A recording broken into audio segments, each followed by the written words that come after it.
విదేశాల్లో చదవాలనుకుంటున్నారా? అయితే విదేశ్ కన్సల్ట్ ని సంప్రదించండి. ఈ ఏడాది రికార్డు స్థాయిలో భారతీయులు అమెరికా వెళ్లేందుకు సిద్ధమయ్యారు. ఈ ఏడాది జనవరి నుంచి ఆగస్టు వరకు ఈ 8 నెలల్లోనే సుమారు 15.5 లక్షల మంది భారతీయులు యుఎస్ చేరుకున్నారు. ఈ ట్రెండ్ ఇలానే కొనసాగితే గత ఏడాదిలో నమోదైన 17.6 లక్షల రికార్డు బ్రేక్ అవడం ఖాయమని తెలుస్తోంది. అమెరికా వెళ్లే భారతీయుల సంఖ్య ఈ ఏడాది సరికొత్త రికార్డులు సృష్టించే అవకాశం ఉందని విశ్లేషిస్తున్నారు.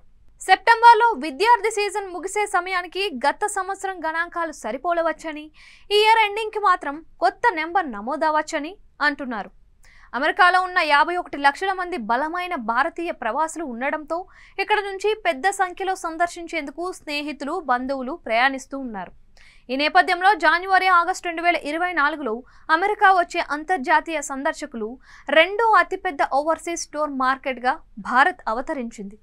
ఈ సందర్భంగా స్పందించిన ఢిల్లీలోని యుఎస్ ఎంబసీలోని వాణిజ్య వ్యవహారాల మంత్రి సలహాదారు జోనాథన్ ఎం హీమర్ ఈ వివరాలు వెల్లడించారు.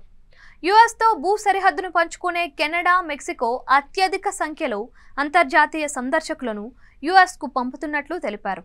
ఇలా భూ సరిహద్దు పంచుకునే దేశాలు కాకుండా 2023లో యూకే, జర్మనీల తరువాత అధిక సంఖ్యలో అంతర్జాతీయ సందర్శకులను యుఎస్కు పంపుతున్న మూడో అతిపెద్ద ఓవర్సీస్ కంట్రీగా భారత్ ఉంది.